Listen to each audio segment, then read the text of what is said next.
Bom dia, bom dia.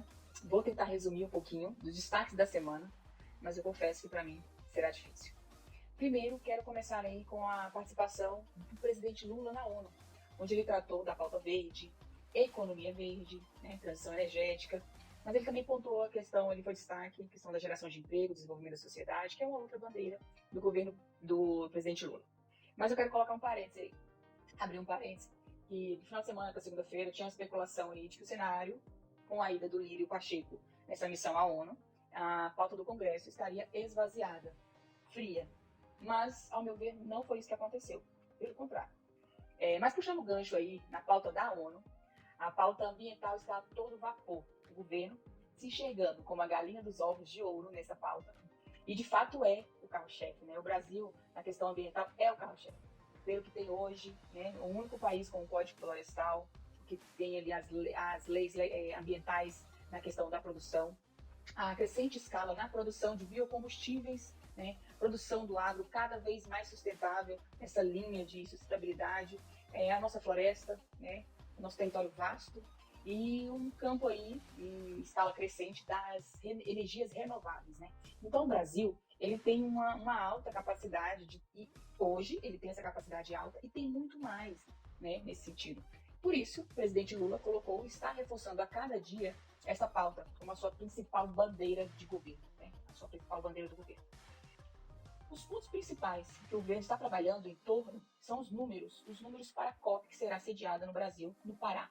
O que o governo quer? Ele quer levantar números relevantes, né, e que estão sendo mostrados, e isso está colocado aí, a questão do desmatamento. O desmatamento está tendo uma queda razoável, mas vale lembrar que tem uma separação entre o desmatamento legal e o ilegal. Tá tendo um aumento na fiscalização aí do IBAMA de 200%, isso é um trabalho que o IBAMA está fazendo junto com o governo. Então esses são os números que o governo quer levantar, para estar apresentando, reforçando aí que o Brasil está fazendo o seu papel. Mas assim, calma pessoal, isso tem um foco, e o foco é dinheiro, é economia, tudo gira em torno disso. Com todos esses eventos acontecendo, acordos bilaterais, ONU, Acordo de Paris, tudo envolve economia do Brasil. Então temos aí o Fundo da Amazônia, que retornou, temos doações de grandes proporções dos países desenvolvidos aos países em desenvolvimento, né? E o Lula cobrou bem isso na ONU. Então, assim, e o Brasil está em primeiro lugar aí na questão ambiental, né? Por conta da Amazônia, por conta de todo esse potencial verde que eu já elenquei. O Lula está cobrando uma conta que o mundo tem conosco, como fez na ONU. E, ok, tá válido, muito válido. Dentre as pautas do governo, ele está elencando ali alguns projetos, títulos verdes lançados, que pode chegar a 2 bi, né, de projetos encaminhados para a ecologia do Brasil. Está voltando aí a cobrança de até 29 bilhões de multas ambientais, né? Isso é uma ferida que está sendo remexida com o agro, é um outro atrito que pode aí e que já está acontecendo. Resumindo, o que estamos percebendo é que a pauta verde vem com força total e será a pauta, né? A pauta economia verde. Na semana passada teve o lançamento do PL, do combustível do futuro, foi encaminhado para o Congresso para análise, vamos ver o que vai acontecer. Aí entra hidrogênio verde, carbono zero, todos os setores com os olhos voltados para isso. As proposições nesse sentido estão sendo elencadas, estão sendo colocadas na mesa para debater.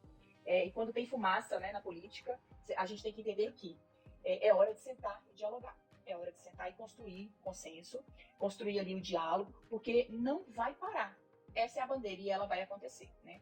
Então, teremos ali o retorno das discussões também dos biomas brasileiros, Cerrado, Caatinga, a utilização desses biomas. Por mais que temos o Código Florestal, a ala ambientalista entende que tem que ter essa análise direcionada para cada bioma. E isso é uma outra trava que vai ser debatida aí no Congresso Nacional.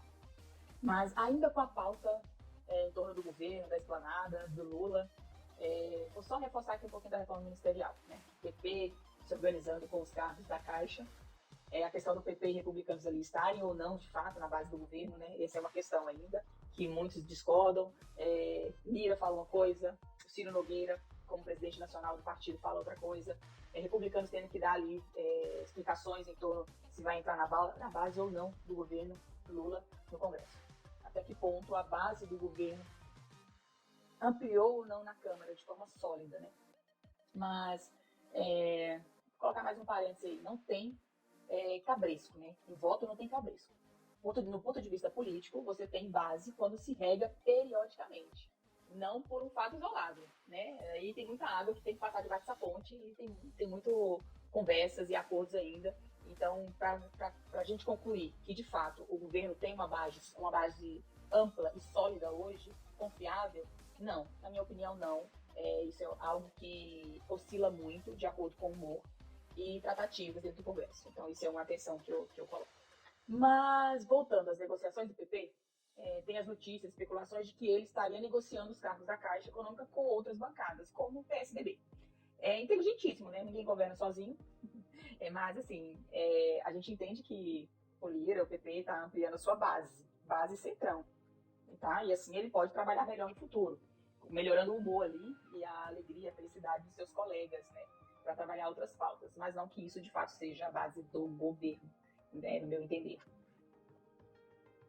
Sei que já falei muito, né, do PP, mas vou continuar com ele. Essa semana também teve o Encontro Nacional da Sigla para organizar e trabalhar suas pautas nacionais. Aconteceu na Câmara e nessa reunião eles trabalharam ali as diretrizes políticas, bandeiras progressistas, tudo em, assim, trilhando o caminho das eleições de 2026. Também trabalharam os nomes políticos aí para serem lançados, mas eu não vou entrar nesse mérito.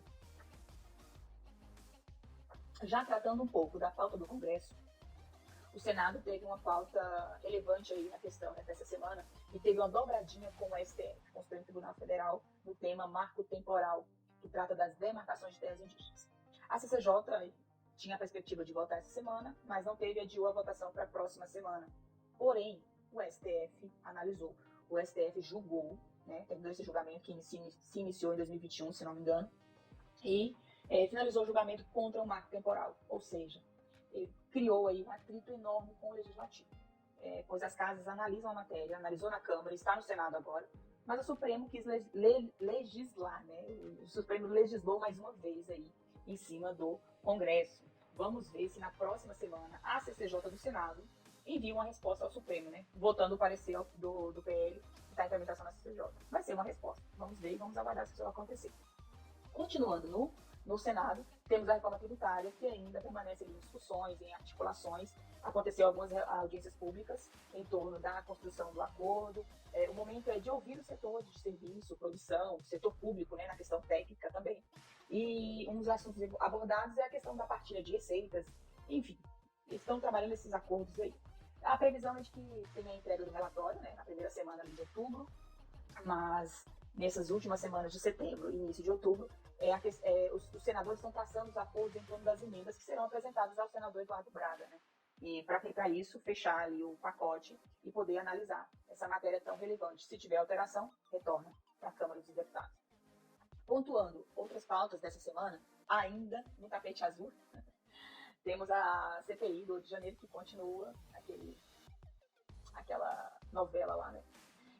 Mas teve o PL do carbono, voltando aí na pauta dele de novo, teve o PL do carbono, teve acordo aí do Mercosul, União Europeia, tratou aí das questões de exigências ambientais, sanções comerciais. Mais um parêntese, né? Em todas essas pautas que estão andando, tirando essas da macroeconomia, né? Essas pautas econômicas, tudo gira de forma direta ou indireta com a pauta ambiental. Só para vocês entenderem, né? Traduzindo um pouquinho aqui, como essa bandeira será erguida com força, essa pauta ambiental, essa pauta sustentável, porque ela vai dar um ganho gigantesco na economia brasileira. É onde o governo vê a possibilidade de arrecadação, não arrecadação na questão mas assim, de crescer os números. Então, para a gente entender que todas as pautas que estão acontecendo, tirando as macroeconomias, tudo está girando em torno da pauta sustentável e ambiental. Indo para o tapete verde na Câmara, passando de forma bem rápida, porque eu já me alonguei até aqui, a ala do empreendedorismo aí está a cada dia reforçando a necessidade da análise e da votação aí de uma reforma administrativa, não só da ala do empreendedorismo, mas de outros setores que veem essa pauta como necessária. Então ela está ganhando peso, está ganhando ali amplitude considerável junto com os parlamentares, líderes e até mesmo os presidentes das casas. Tá? Tem a comissão especial que está tratando da PEC da anistia. Resumindo, um perdão de dívida aí dos partidos, dos principais partidos, né, que compõem as eleições e junto com a Justiça Eleitoral. E um ponto interessante que eu trago é, assim, quando o tema aborda aí questões que beneficiam ambos os lados, né, os partidos, eles se unem. como é o caso do PT, do PL, né, republicanos e outros aí, né, nesse cenário, tá? Então, quando tem interesses, eles criam uma convergência ampla e ninguém barra. Mas, assim, resumindo, hoje a nossa conversa foi um pouquinho mais extensa, mas eu quis trazer um pouco mais de detalhes na pauta macro, nessa pauta verde que está em grande destaque, há um pouquinho aí da atuação do governo na ONU. Mas é isso. Concluímos que, mesmo com os presidentes das casas, o presidente da República fora, os assuntos em Brasília e o seu rito acontecem de qualquer forma, e eles estão organizados, eles já estão encaminhados. Então, o rito, a cronologia está acontecendo e vão acontecer de qualquer forma. Diferente do que muitos colocaram, de que a semana seria parada, fria, não foi. As coisas foram acontecendo, aconteceram, e muito bem colocadas, tá, ao meu ver. Então, vale uma atenção aí de que, com presidentes da casa presentes ou não, as matérias vão continuar andando, de acordo com o cronograma, com o planejamento político de vários atores, e vale atenção, não escorregar, não fechar os olhos, sempre com atenção no que acontece nos bastidores de Brasília, no bastidor da política. E é isso. Por hoje é só. Uma excelente sexta-feira a todos e até a nossa próxima conversa.